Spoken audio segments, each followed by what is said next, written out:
그런데 어찌된 일인지 이 대의를 품고 저지른 이 살인 이후에 그는 아무데도 갈 곳이 없어집니다.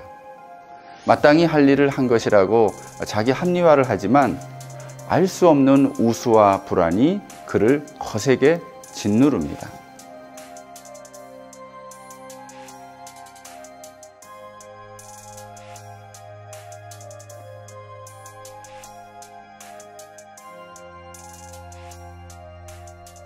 동서고금을 막론하고 시골에서 올라와 자취를 하는 이 가난한 학생의 일상은 고독하면서도 고단합니다.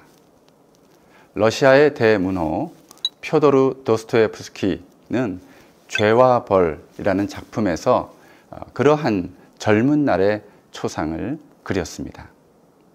사람은 누구나 자기를 불쌍히 여겨줄 곳이 어디 한 군데라도 있어야 하는데 이 찢어지게 가난한 법대생, 그것도 휴학생인 라스콜니코프에게는 아무도 없습니다. 그는 19세기 유럽의 급격한 경제성장, 극심한 빈부격차, 퇴폐와 문란을 상징하는 상트페테르부르크의 이 후미진 뒷골목 하숙방에서 자기 흉금을 털어놓을 친구 하나 없는 유폐에 가까운 삶을 이어갑니다. 그는 자신을 구할 사상에 골몰하다가 인류 공동의 행복을 저해하는 원인과 해결책을 찾아냅니다. 자신과 같은 이 불쌍한 서민의 삶을 개선하지 못하게 만드는 이 벌어지만도 못한 악덕 전당포 이 노파를 처단한 것입니다. 그에게 이보다 적법한 일은 없어 보였습니다. 자, 그런데 어찌된 일인지 이 대의를 품고 저지른 이 살인 이후에 그는 아무데도 갈 곳이 없어집니다. 마땅히 할 일을 한 것이라고 자기 합리화를 하지만 알 수 없는 우수와 불안이 그를 거세게 짓누릅니다. 대죄, 큰 죄를 지은 영혼의 빛은 이내 꺼졌으나 고뇌는 그래도 남아 있었던 것이죠. 그가 미처 알지 못한 진실은 양심이 있는 자는 자신의 오류를 의식하면 이 징역과 별개로 괴로움이 벌로 내려진다는 것입니다. 라스콜니코프의 이 내면에는 두 가지 소리가 있었습니다. 첫 번째, 이 노파가 기생충만도 못하지 않느냐며 속삭이던 소리와 또 두 번째, 그건 정말 아니라고 가난한 자들의 피를 쪽쪽 빨아먹는 흡혈귀같이 추잡한 노파라 해도 우리가 함부로 다룰 수 없는 존엄한 형상, 존엄한 영역이 있다고 엄히 꾸짖는 소리였습니다. 라스콜니코프는 이 첫째 소리를 정의를 구현하는 양심의 소리로 알고 적극적으로 따랐지만 사실은 병든 이성에 지나지 않았습니다. 평범하고 또 현재에 순종하는 고만고만한 부류와 달리 비범하고 미래의 주인이 될 자신과 같은 창조적인 소수에게 이 법 따위란 얼마든 넘어설 수 있고 또 마땅히 넘어서야 하는 장애물에 지나지 않는다고 차갑게 지시하던 자기 이성의 목소리를 따랐지만 정작 그 이성의 차표에는 그가 그토록 꿈꾸던 목적지가 적혀있지 않았던 것이지요. 사람은 누구나 어디든 갈 데가 있어야 하는 법인데 라스콜니코프는 갈 수 있는 영혼의 고향 하나 없고 또 같이 할 그 누군가 하나 없는 그런 신세가 되고 맙니다. 이는 마치 율법을 버린 이스라엘이 약속의 땅에서 더는 갈 데가 없는 지경에 이르자 국외로 멀리 추방되어 이 포로 생활을 하는 모습과 겹쳐 보입니다. 실존주의 신학자 폴 틸리는 이 죄책으로 인한 외로움이 숨기거나 또 회피할 수 없는 것이라고 말합니다. 우리가 참된 존재와 그분이 지으신 만물을 향해 해서는 안 될 일을 그만 저지르고 나면 나 자신만의 것으로 느껴지는 어떤 죄책의 애가가 숨겨짐과 드러남의 이중주로 자꾸만 들려온다는 거죠. 그래서 틸리는 이렇게 고백합니다. 우리는 이 자신의 죄책에서 도망칠 수 없고 또 그것을 정당한 방식으로 이렇게 덮어버릴 수도 없다는 것이죠. 우리는 그것과 더불어 혼자입니다. 또 그것은 모든 다른 형태의 외로움 속으로 스며들어 그것들을 심판의 경험으로 만드는 외로움입니다. 이렇게 틸리는 고백했습니다.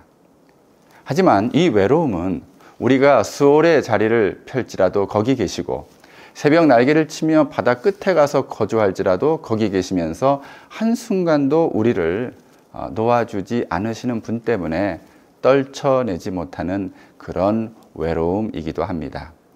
이 살인사건이 벌어진 후 주인공 라스콜리코프가 떨쳐내지 못하는 외로움은 그의 마음에 새겨진 양심인 이 신적 감각, sense of divinity, 이 신적 감각에 기인할 것입니다.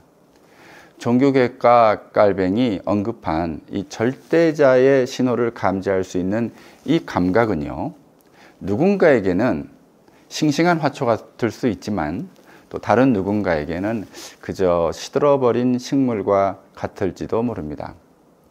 그렇다 해도 모든 영혼의 정원에 엄연히 자리하는 이 양심의 뿌리가 있고 또 모든 만물의 극장에 엄연히 자리하는 이 질서의 뿌리가 있어서 철학자들은 이 모든 것을 통틀어 자연법이라고 불렀지요. 하지만 기독교 신학은 라스콜리코프의 영혼에 심긴 이 양심의 뿌리에서 멈추지 않고 그 뿌리가 심긴 대지 땅 아래로 더 깊이 파고 들어갑니다. 이 뿌리와 맞닿은 땅 아래 깊은 곳에 흐르는 수맥이 있습니다. 그 수맥에는 토마스 아퀴나스가 말하는 영원법이 있지요. 무엇이 선하고 무엇이 악한지를 우리가 구분해 줄 수 있게 해주는 이 자연적인 이성의 빛은 자연법에 속하는 것인데요.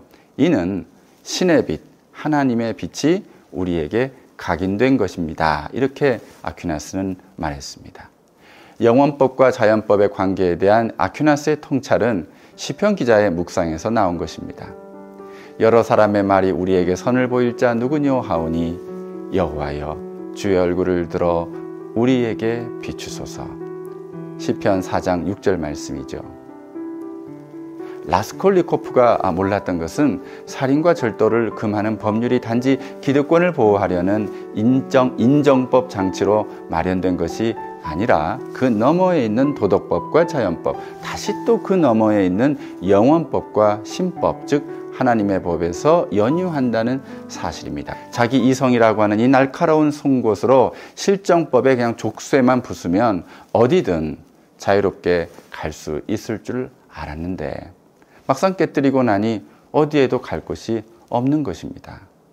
이 탐욕과 기만으로 가득한 상트페테르부르크의 권력가들이 자기들의 사익을 위해 쥐어튼 이 실정법, 그 실정법 체계가 라스콜리코프의 눈에 공정한 경기 규정으로 보였으리 만무했을 겁니다. 독자들도 이에 공감합니다. 저도 공감하고요. 사실 모두가 갈 만한 곳이 있도록 만들어야 하는데 아무데도 가지 못하게 만드는 그런 악법이라 생각하니 그의 마음에 증오가 생긴 것이죠. 하지만 엄밀히 말하면 법이 아닌 법을 만든 이들의 심보가 그렇게 만든 거 아니겠습니까? 국가가 만드는 온갖 규정들은 굴레나 고삐와 다를 바 없고 인간을 참 이 물건처럼 취급하기 일쑤입니다. 그래서 라스콜리코프는 이런 법을 과감하게 깨야 한다고 생각했고요. 법을 만든 이들의 대표로 그 노파를 지목한 것입니다. 그가 모든 일을 외톨이로 만드는 원흉이니 노파를 모든 이 중에 가장 쓸모없는 이, 즉 벌레라고 여기고 죽였습니다. 그는 악법을 죽이기 위해서 법 자체를 그런데 죽이고 말았습니다. 그는 인류 공동의 행복을 그저 기다리기만 하는 것이 아니라 마치 자기가 이 벽돌 한 장 한 장을 나르는 마음으로 그 일을 이루어낸 것이라고 믿었습니다. 그러나 실정법을 거칠게 분쇄하면서도 인정법, 자연법, 급기야 신법에까지 손을 댄 결과가 어찌 될지는 그가 예측하지 못한 듯합니다. 자기 좋을 대로 일을 저지르면 그의 양심에 지울 수 없는 금이 간다는 것을 몰랐던 까닭이지요. 자, 어스름한 초저녁 같던 그의 젊은 날은 환한 정오는 고사하고 깜깜한 자정으로 급락하고 맙니다. 자, 그런데 말입니다. 참으로 흥미롭게도 이 작품의 저자는 본래 이 감미로운 선물이었지만 이제는 무거운 짐짝이 돼버린 이 율법, 이 법이라고 하는 것을 회복하는 길을 똑똑한 법대생 라스콜니코프가 아니라 가련한 매춘부인 소냐에게서 찾습니다. 소냐는 누굽니까?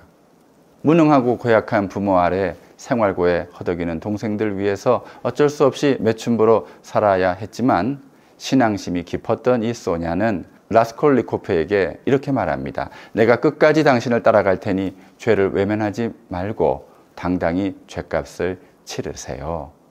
이에 아무데도 갈 곳 없던 그는 이 소냐 한 사람으로 인해서 이제는 어디든 갈 수 있을 것 같은, 또 갈 수 있는 존재가 됩니다. 그리스도를 쏙 빼닮은 이 소냐의 복음 안에서 율법이란 더 이상 팍팍한 짐도 아니고요, 또 어려운 임무도 아닌 것이 이제 된 것이죠. 율법을 실행하게 하는 이 통로인 소냐의 도움으로 라스콜니코프는 새로운 마음과 능력을 받으면서 이 법의 의미가 사뭇 달라짐을 이제 깨닫기 시작합니다. 예수님께서 말씀하셨죠. 내가 율법이나 선지자를 폐하러 온 줄로 생각하지 말라. 폐하러 온 것이 아니요 완전하게 하려 함이라. 마태복음 5장 17절 말씀 기억하시죠? 이 가난에 찌든 방에서 함께 성경을 읽는 살인자와 이 매춘부, 이 두 사람은 이상하게 서로 가까워집니다. 그리고 차디찬 이 시베리아 수용소든 어디든 끝까지 함께 가겠다는 소냐의 약속을 받은 이 주인공의 마음에는 눈 녹듯 그동안에 풀리지 않던 증오가 사라집니다. 그리고 노파를 죽일 때 자신도 죽이는 일을 벌였다는 진실을 뒤늦게 깨달으면서 그는 참회와 더불어 자수를 고민하지요. 소냐는 그러한 라스콜니코프에게 외칩니다. 지금 당장 나가서 교차로에 서서 우선 당신이 더럽힌 저 땅에 절을 하고 입을 맞춘 다음 온 세상을 또 사방을 향해서 절을 하고 모든 사람에게 큰 소리로 나는 사람을 죽였습니다 라고 말하세요. 그렇게 하시면 하나님께서 당신에게 다시 생명을 보내주실 거예요. 갈 거지요? 이렇게 말합니다. 여러분, 마지막 날 모든 것이 이루어질 때까지 율법에서 한자 한 획도 없어지지 않을 것이라는 그 마태복음 5장 18장의 그 주님의 말씀은 그에게 삼나무 십자구를 걸어주는 이 소냐의 음성을 통해 그날 전해진 것입니다. 작은 것을 무시하며 조금씩 망해가는 그런 속된 사람들과 달리 율법의 홀이라도 남김없이 다 인정하고 용기 있게 받아들이는 이에게는 새하늘과 새 땅이 열릴 것이라고 말입니다.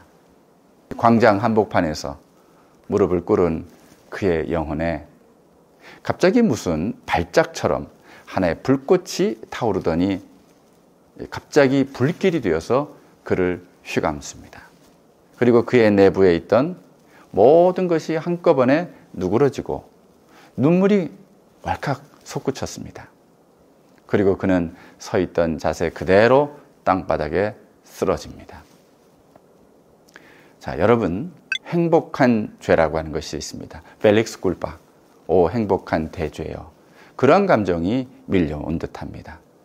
잘못으로 인해서 오히려 하나님께 가까이 가게 하고 죄의 고통스러운 경험을 통해 주님의 사랑을 똑바로 보게 된다는 복된 대죄, 펠릭스 굴파.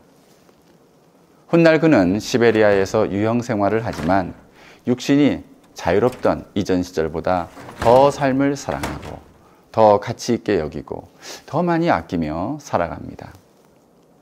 세상의 실정법이 아무리 엉터리 같아도 하나님의 법은 나와 모두의 유익을 위한 선물이라는 진리가 나를 믿어주는 단 한 사람 덕분에 진실로 믿어진 까닭이죠. 자, 지금 이 영상을 함께 하시는 여러분, 정말이지 사람에게는 하나님이 마련해 주시는 갈대가 있어야 합니다.